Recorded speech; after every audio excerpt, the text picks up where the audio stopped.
ठाकुर जी का ऐसा भाव। अब ये तो है एक भाव रथ यात्रा का, पर दूसरा भाव प्रकट करते हैं श्री चैतन्य महाप्रभु। श्रीमन चैतन्य महाप्रभु जब जगन्नाथपुरी पधारे, आपने यहाँ के उस समय के राजा से कहा कि आप हमको एक सेवा प्रदान कर दो। बोले क्या? महाप्रभु जगन्नाथ जी गुंडीचा जाएंगे, उससे पहले गुंडीचा मार्जन होगा, गुंडीचा को स्वच्छ किया जाएगा, गुंडीचा को बढ़िया कलशों में जल भर भर के धोया जाता है, बुहारा जाता है, सुंदर झाड़ू लगाते हैं, पहुंचते हैं, सुंदर बनाते हैं, ठाकुर जी आ रहे हैं। राजा ने कहा कि प्रभु आप तो हमारे पूजनीय हैं, हमारे वंदनीय हैं, ये सेवा तो सेवक लोग कर लेंगे ना, आपको करने की क्या आवश्यकता है? चैतन्य महाप्रभु बोले कि ये सामान्य झाड़ू पोंछा की सेवा नहीं है। जगन्नाथ महाप्रभु की रथ यात्रा, कोई गुंडीचा देवी के दर्शन के लिए जाते हैं, वहां मां को कृपा करने के लिए जाते हैं, ये भावना तो एक है, पर मूल भावना तो ये है ठाकुर जी द्वारिका से वृंदावन जा रहे हैं। राजा ने कहा ठाकुर जी तो द्वारिका से वृंदावन कभी नहीं गए, द्वारिका आने के बाद ठाकुर जी का वृंदावन गमन तो हुआ नहीं। तब श्री चैतन्य महाप्रभु कथा सुनाते हैं, बोले कि एक बार गए। कब गए हैं? कुरुक्षेत्र में सूर्य ग्रहण हुआ था, और सूर्य ग्रहण के काल में सब द्वारिकावासी कुरुक्षेत्र पहुंचे हैं, और यहां से सब ब्रजवासी भी कुरुक्षेत्र पहुंचे हैं। ना तो ब्रजवासियों को पता है कि वहां द्वारिकाधीश और द्वारिकावासी आ रहे हैं, ना द्वारिकाधीश और द्वारिकावासियों को पता है कि यहां ब्रजवासी आ रहे हैं। केवल द्वारिकावासी और ब्रजवासी गए नहीं, पूरे भारतवर्ष के लोग वहां इकट्ठे हुए थे सूर्य ग्रहण पर यज्ञ करने के लिए।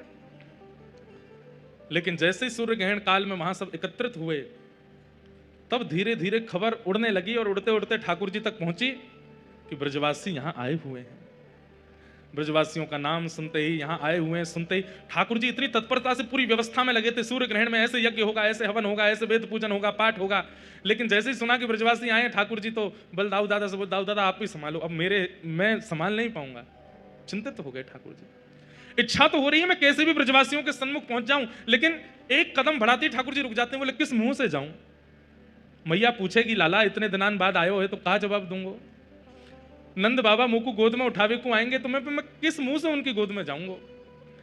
मधुमंगल श्रीदामा तनसुखा मनसुखा धनसुखा ये सबरे सखा, ये मोते कहेंगे लाला तेने बढ़िया सखा बनो हमारो, इतने साल है कि मिलो नहीं, मैं कहां उत्तर दूंगा?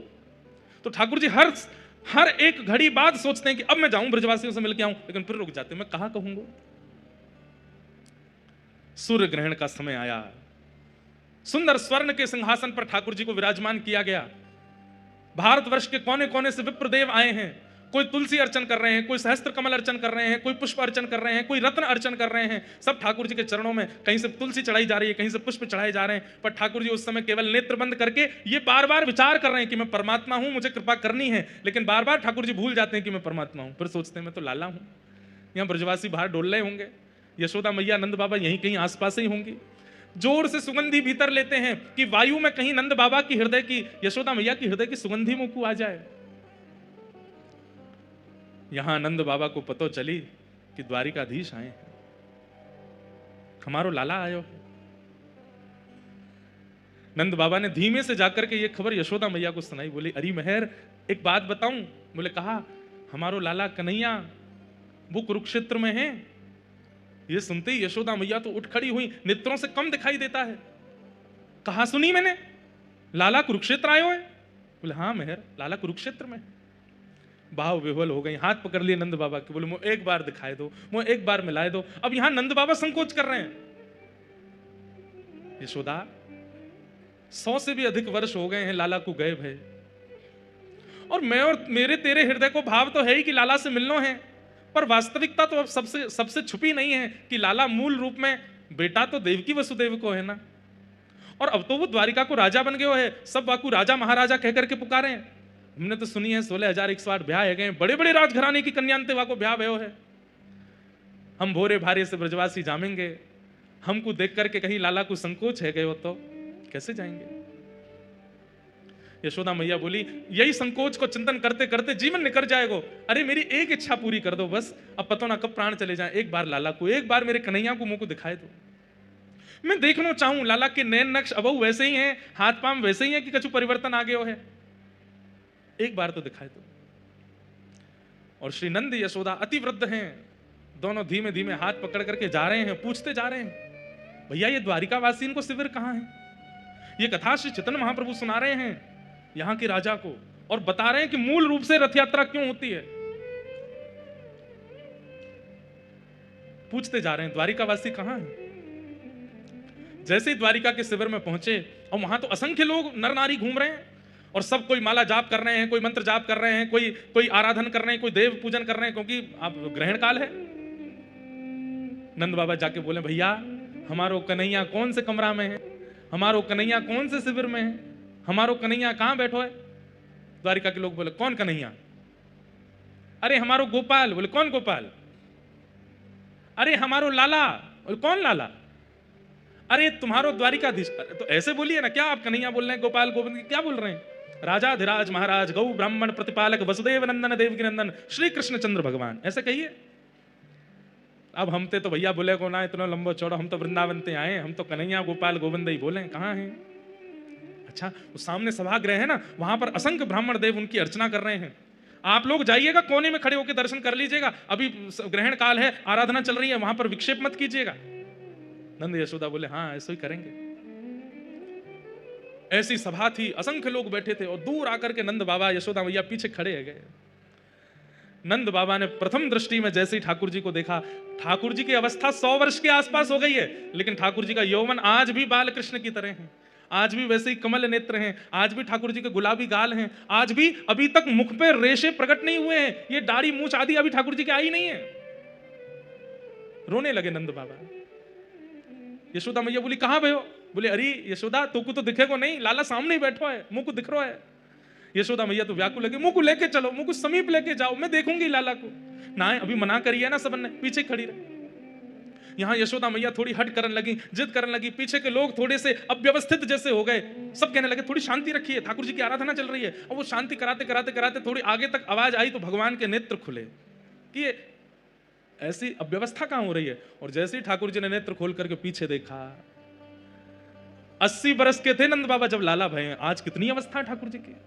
नंद बाबा 200 वर्ष के आसपास, बड़ी दाढ़ी, वयोवृद्ध स्वरूप है गए नंद बाबा को। जैसे ही ठाकुर जी ने नंद बाबा देखे और नंद बाबा के बगल में खड़ी भाई यशोदा मैया हट कर रही है, मुंह को लाला से मिलना है, ये दृश्य जैसे ही ठाकुर जी ने देखा, आराधना तो सब भूल गए। वहां पर जितने ब्राह्मण खड़े, हाथ में रत्न की आराधना, कोई तुलसी की आराधना, कोई कमल की आराधना, वेद मंत्र बोल रहे हैं, साक्षात वेद प्रकट होकर के ठाकुर जी की आराधना कर रहे हैं। ठाकुर जी तो सब भूल भाल गए, तुरंत कूदे हैं अपने सिंहासन से और दौड़ करके गए और जाकर के मैया मैया मैया कहते हुए ठाकुर जी गए और जाकर के श्री यशोदा मैया की गोद में अंग में अंक से लगाया नहीं है, जैसे एक छोटा बालक दौड़ करके बहुत दिन बाद परदेश से आए हुए पिता की गोद में उछल करके लपक जाता है, गोद में चढ़ जाता है, ऐसे ही ठाकुर जी यशोदा मैया की गोद में चढ़ गए ऊपर। अपने दोनों पैरन से मैया की कमर पकड़ ली, हाथन से मैया को अंग पकड़ लियो और रुदन करने लगे, मैया की गोद में चढ़ गए।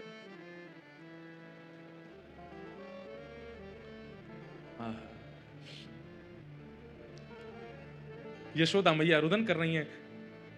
इतनी अवस्था ठाकुर जी की हो गई, 16,108 ब्याह हो गए, प्रत्येक पत्नी से संतान भी हो चुकी हैं और संतानों के भी ब्याह हो चुके हैं। उस अवस्था में ठाकुर जी यशोदा मैया की गोद में चढ़ गए और मैया की गोद में जाते बहुत देर तक तो रुदन करते रहे और थोड़ी देर बाद मैया के वक्ष पर अपना हाथ फेरन लगे और बोले मैया मुझे बहुत दिनों से भूख लग रही है, मैं अभी तक तृप्त ना भय हूं, मैया मुझको अपना दूध पिवा, अब ही पिवा।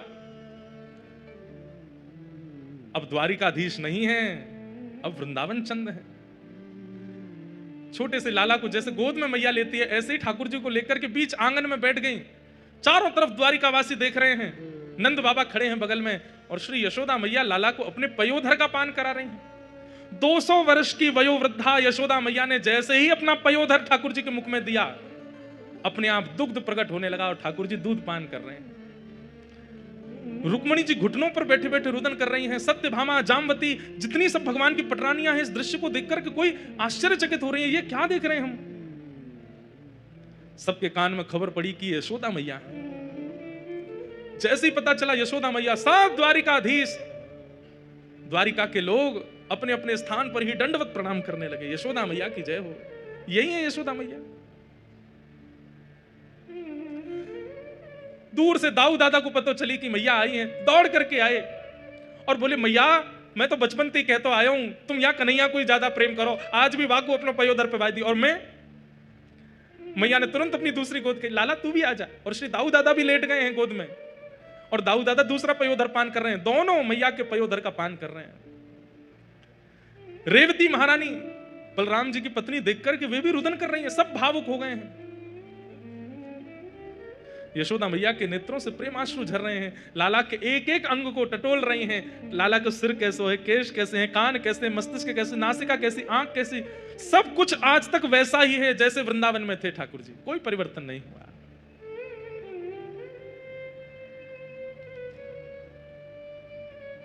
देवकी मैया को पता चली कि यशोदा जी आई हैं। जैसे ही देवकी मैया आई, मैया ने आकर के प्रणाम किया। यशोदा मैया बोली, लाला जी कौन है? बोले मैया जी, मैया है, देवकी मैया है।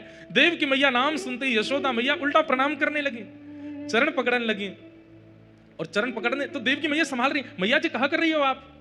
अरे यशोदा, आज तक तुम्हारी चर्चा ही सुनिए, आज भी लाला, भले ही लाला मेरो है पर पूरी द्वारिका में चर्चा यूं ही होवे, यशोदा नंदन लाला है। आज भी जन्माष्टमी के दिन सब यशोदा के लाल भजो, यशोदा के लाल भजो कहकर के गाँव में आज पहली बार मिली हो, आपको हृदय से लगाऊं।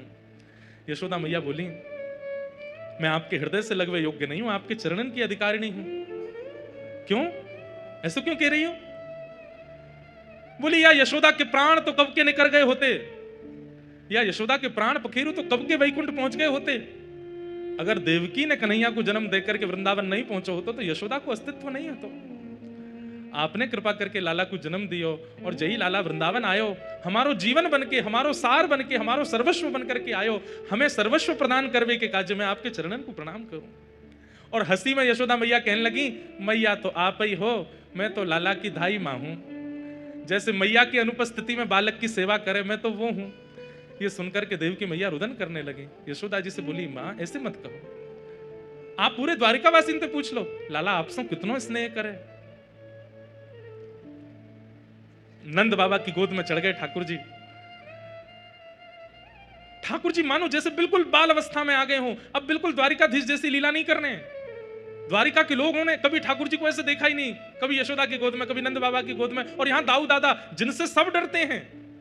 जगन्नाथपुरी में भी श्री दाऊ दादा से ही डरते हैं सब, महाप्रभु जी से कोई नहीं डरता।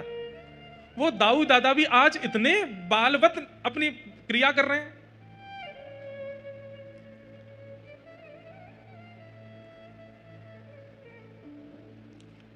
तभी ठाकुर जी के कान में खबर पड़ी, श्री राधा रानी भी आई हैं। राधा रानी का नाम सुनते ही ठाकुर जी थोड़े गंभीर हो गए और गंभीर अवस्था में आकर के मैया को तो भीतर बिठाया, सब पत्नियों से मिलवाया, सब क्रिया करी, और अवसर जानकर के ठाकुर जी बोले कि किशोरी जी नहीं आएंगे, मैं ही जाऊंगा। यहां किशोरी जी सब सखियों के साथ बैठी हैं। तभी बैठी बैठी किशोरी जी अचानक कहती हैं, ललिता ऐसा क्यों लग रहा है कि द्वार पर श्री कृष्ण आए हैं? तू देख तो। ललिता जी बोली, कृष्ण नहीं आए हैं, हमें अभी अभी पता चली है कि उनकी तो आराधना चल रही है, बड़े बड़े विप्रदेव आकर के उनकी अर्चना कर रहे हैं, वो बड़े व्यस्त हैं, वो कहां से आ जाएंगे यहाँ पे। किशोरी जी बोली, नहीं ललिता, तू एक बार जाकर के देखना, मुझको ऐसा लग रहा है द्वार पर श्री कृष्ण खड़े हैं। विशाखा जी बोली, आपको क्यों ऐसा अनुभव हो रहा है? किशोरी जी बोली, अभी अभी जो ब्यार चली ना वायु की, वह ब्यार में श्री कृष्ण के तन की सुगंधी है, और ये सुगंधी आज 100 वर्ष बाद मेरी नासिका को प्राप्त भई है। मेरा हृदय मयूर नृत्य कर रहा है, मुझको पूर्ण रूपेण विश्वास है, तुम द्वार पे जाके देखो श्री कृष्ण खड़े हैं। ललिता विशाखा जैसे ही गई और जैसे ही द्वार से पर्दा हटा करके देखा, लाल नेत्र हैं ठाकुर जी के, अश्रु बिंद भरे हैं नेत्रों में, और श्याम सुंदर चुपचाप खड़े हैं नीची नजर करके, और खड़े खड़े मानो जैसे कोई कहने में तो थोड़ी अतिशयोक्ति लगती है, लेकिन अत्यंत व्याकुल व्यक्ति या अत्यंत आत्मग्लानि से भरा हुआ व्यक्ति होता है, जिससे बस ये लगता है मैं मुख कैसे दिखाऊं। ऐसे ठाकुर जी दोनों हाथ समेटे नीची नजर खड़े वहां खड़े हैं। देख करके तुरंत समस्त अष्ट सखियां आदि सब गोपियों ने सब तुरंत दंडवत प्रणाम किया। आज 100 वर्ष की प्रतीक्षा के बाद ठाकुर जी दिखे। ललिता विशाखा जी बोल रही हैं, लेकिन मुख से शब्द नहीं प्रकट हो रहे हैं। कह रही हैं, श्याम सुंदर आप यहाँ क्यों खड़े हैं? भीतर चलिए। किशोरी जी बुला रही हैं। ठाकुर जी बस सिर हिला के इशारा कर रहे हैं, मैं अधिकारी नहीं हूं भीतर जाने का।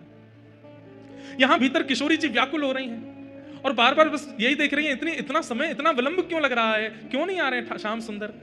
जैसे ही किशोरी जी बाहर निकलने के लिए अपने आसन से उठी, तभी ललिता जी बोली, देखो श्याम सुंदर, आप भीतर नहीं जा रहे, किशोरी जी बाहर आ रही हैं। जैसे ही ठाकुर जी ने सुना कि किशोरी जी आ रही हैं, तो अरे वो क्यों श्रमित हो रही है, मैं चल रहा हूं ना भीतर। तुरंत ठाकुर जी भीतर गए और आज 100 वर्ष के पश्चात किशोरी जी की दृष्टि के सामने ठाकुर जी हैं और ठाकुर जी की दृष्टि के सामने श्री किशोरी जी हैं। शब्द नहीं है। ये द्वारिका व्रज मिलन जब हुआ है कुरुक्षेत्र में, उस समय वार्ताएं नहीं हुई हैं, केवल सब मौन मौन है, एक दूसरे को देख करके ही आनंदित हो रहे हैं। सबके मन में बस एक ही भाव आ रहा है कि बोल करके किसी संवाद को प्रारंभ क्यों करें। इतने वर्ष बाद नेत्रों को श्याम सुंदर दिखे, देख लो इन्हें।